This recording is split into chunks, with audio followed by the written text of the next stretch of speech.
Hi, everybody, and welcome to another episode of Circle Up and Get Real, where we talk about things that matter with people who matter. And I'm going live on Facebook again today because I had a couple of ponderings that I wanted to share.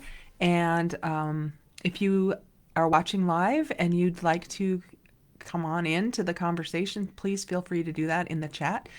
I'd love to interact with you, and we all know that I don't typically have too much trouble talking, which is I've gotten better at. I'm thinking back to however many years ago it was that I first did my first Facebook Live, and it was because one of my mentors, I guess I would call him, and my friend and former teacher of mine, Alan Ralston, told me to do it.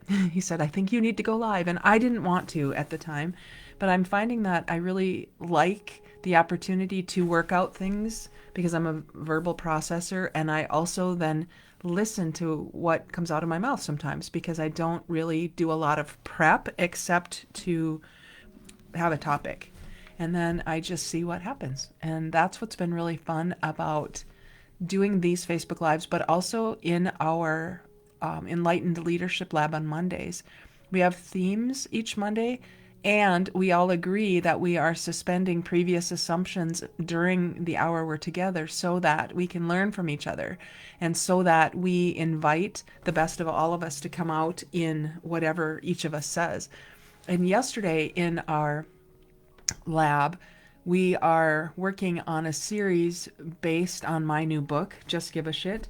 And so that was our topic. And what we came up with, Chris, I'm going to give Chris the credit for this. Chris came up with a concept that he calls your give a shit factor. And we were talking about what we care so much about in our non-negotiables around we were talking about work yesterday, our careers, but what would be involved in your give a shit factor? What things, what values, what concepts, what conditions would you consider to be your non-negotiables? And how does it feel when those non-negotiables get jostled, or if people steal them from you without meaning to, or you allow them to steal them from you without meaning to? And so we just allowed that conversation to go where it went yesterday. And it was really fascinating to, I kind of witnessed it happen. And Chris was working out some of his own non-negotiables. And it was really fun to see when I have this and when this is present and when this is present, my give a shit factor goes down or goes up. I care more. I care more about things when my values are honored. And my give a shit factor goes down when I don't feel valued or those values are stepped on. So that was kind of an interesting conversation. I have talked about non-negotiables before, and I consider those to be things that are really, really, really important to me, and that I would not negotiate on. I will always make time for them. And the way I do that is I have this little jar on my desk. If you're listening to the podcast later, you won't see this, but it's just a little tiny mini mason jar, and it's got rocks in it. And it's based on the story about the big rocks in the jar. And the big rocks are the most important things. And if you don't put them in first, they won't fit because your jar will get filled up with the little things, the pebbles and the water and the sand, and your big rocks won't fit. So you need to put your big rocks in first. And what I'm doing with my jar, that's my representation of my non-negotiables, I don't want to fill it up with anything else. I don't want to put any water or sand in there, any more unimportant things in there for this representation, because I know it's really important to have space in my life and time for the things that are most important. So non-negotiables are not a new concept. But the way we talked about it yesterday was kind of fascinating. What are your non-negotiables? What are your standards? What helps you stay conscious above the line, open, curious, and committed to learning? And what puts you below the line, unconscious, closed, defensive, and committed to being right? I know when I feel that I go below the line. It's usually in my jaw. My jaw gets tight. I can feel it in my jaw for sure. My shoulders get a little tight, and I know then I'm kind of on a below the line trajectory, which I don't want to be. Although I'm telling you that there are times we're just below the line. There are times when I know I'm there, and I'm there because on this topic or this issue, I really do want to be right. And it's not about being above the line all the time. It's about the noticing. So last night I was a guest on a TikTok. Would it be a channel? A TikTok? I don't know. I've never ever experienced this before, but it's a group that gets together regularly on TikTok. I use Zoom for the things that I get together with others on, but this was really interesting. There's a process to it, and I wasn't familiar with it. And because I'm not a huge TikTok user, I didn't qualify to be able to have my camera on, I guess. You have to have X number of followers or X number of posts or something, and I didn't qualify for that, but I was the guest, so I was there to offer my opinion, I guess, my perspective on some topics that are usually kind of controversial. And last night we talked about politics, and it was really fascinating to be able to provide perspective when it was asked for. And it wasn't that I was lecturing or anything. It was, we were having a conversation, and they were saying, "What do you think about this?" Or, "Do you have any advice about this?" And it was just a really interesting space to be in.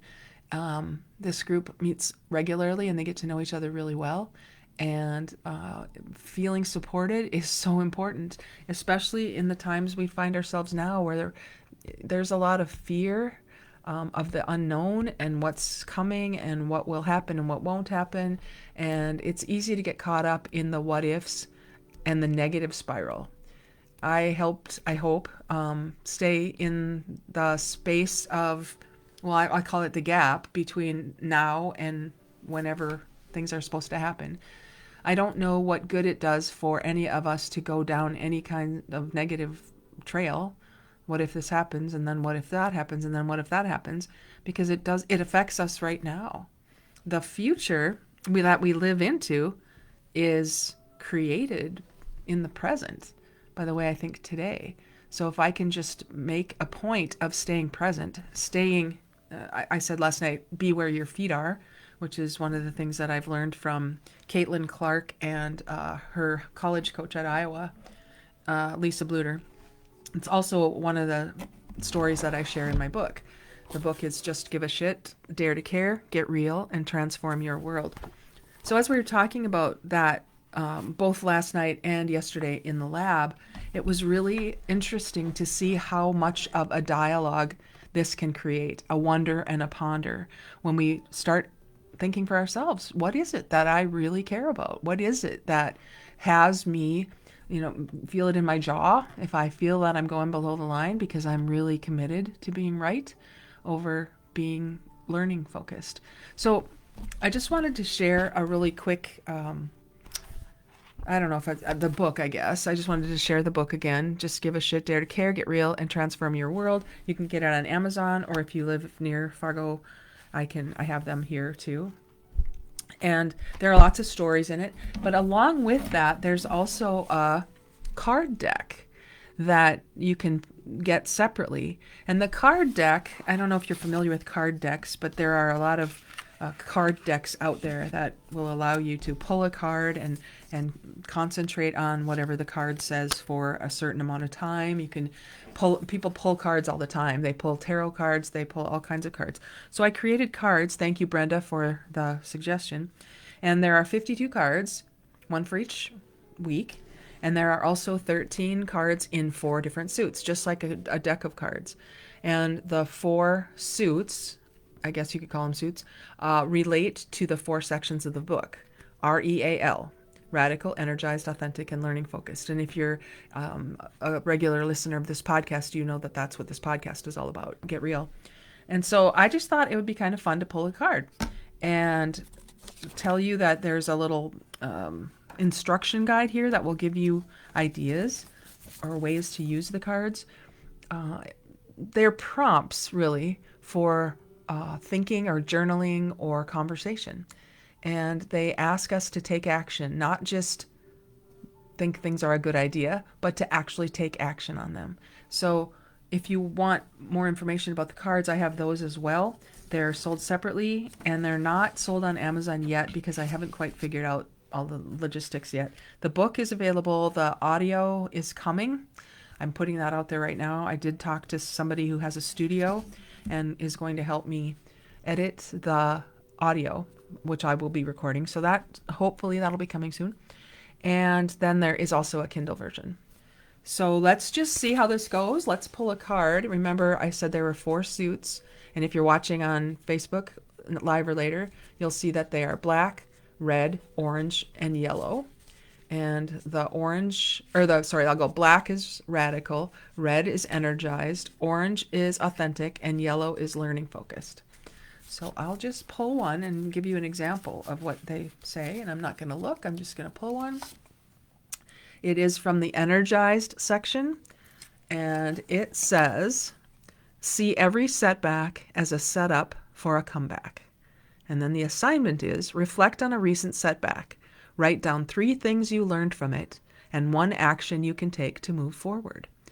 So if we're honest, I bet each of us could come up with a setback that we've experienced, and it says a recent setback.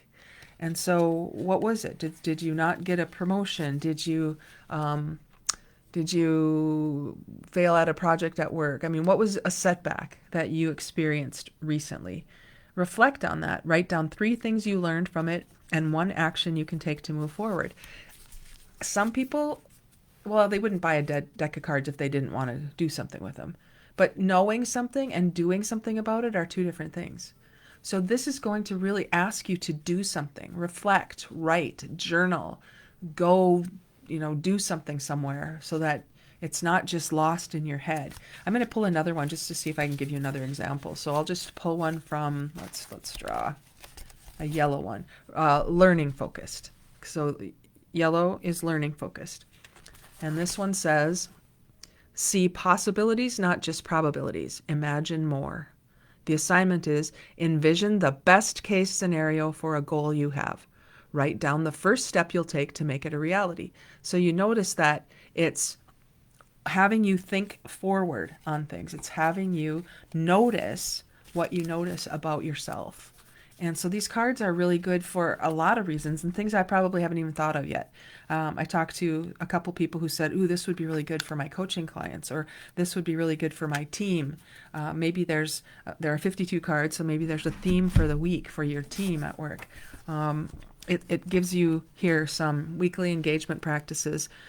You can do daily reflections if you want to.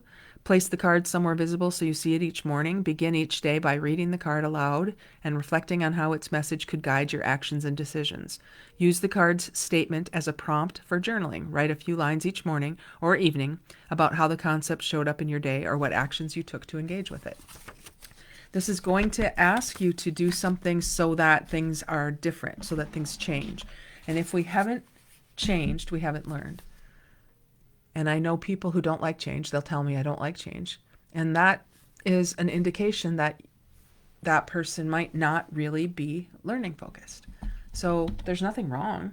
But if your life is not the way you want it to be, then something needs to change.